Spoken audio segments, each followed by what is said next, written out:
आता लवकरच हे घर माझ्या लेकीचं होणार. आई तुला तिच्या बरोबर लग्न करायला लावलं तर बघच. दया दया म्हणतात मला. दया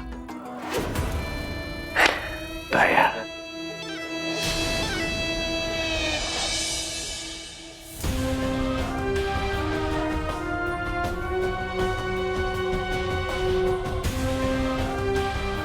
मामाला एवढी गुरमी कुठून आली हे शोधायलाच पाहिजे.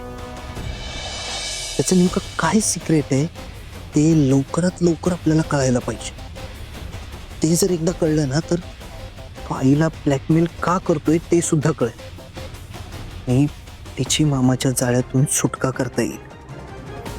तसं जर झालं ना तर माझी सुद्धा त्या हिरापासून आपोआप सुटका होईल.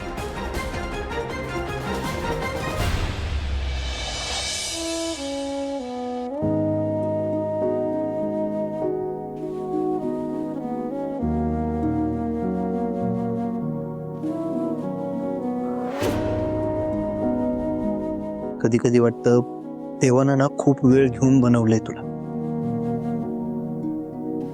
ह्या घरानं तुला जर काही दिलं असेल तर फक्त आणि फक्त अपमान, त्रास, दुःख. आणि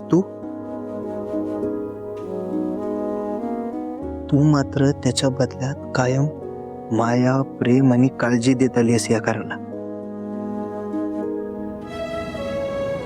आता जिची तू एवढ्या मनानं सेवा करतेस ना,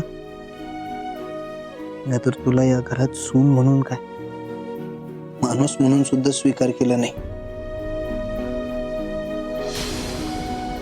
कायम तुझ्या वाट्याला कसा त्रास येईल एवढंच बघितलंय फक्त. पण तू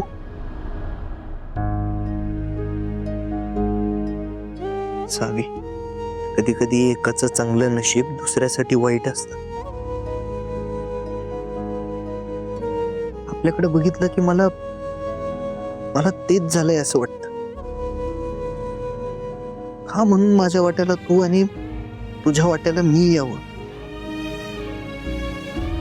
तुझ्या इतकी सुंदर, निस्वार्थी, प्रेमळ, खरी मुलगी मला नाही वाटत मी डिझर्व करतो.